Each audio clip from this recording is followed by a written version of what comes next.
Today I'm going to change the wear rods or carbides, whatever the hell people call them, on my Vmax 500.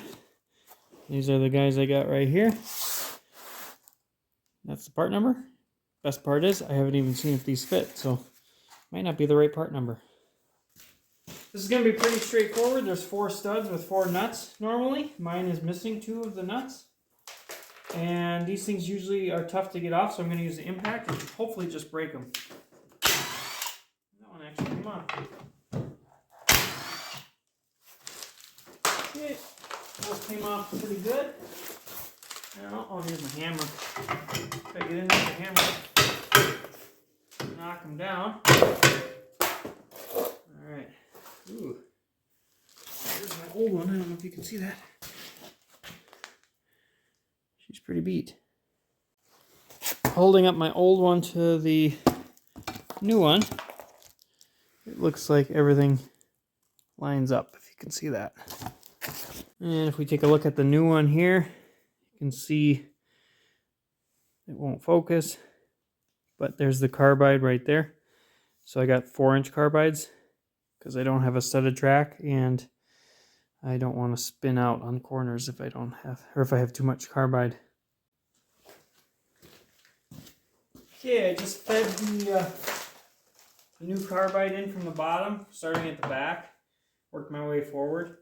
In my case, somebody welded washers, and I don't know why, it wasn't me. And so those didn't line up, so I just had to take a unibit and round those out a little bit. But got the nuts here, they're nylock nuts. Looks like they are 1/2 inch.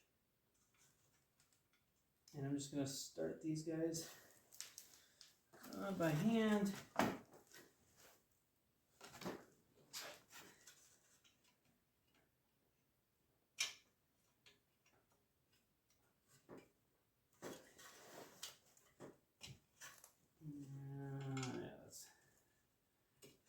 Okay, there we go. I'm going to zip them on with this guy. And work back and forth.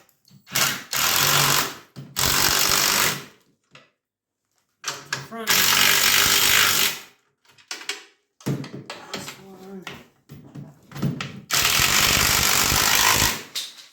Okay, I should have been using a deep socket from the get-go, but use a deep socket and just hand tighten it. You're going to have to go back and forth.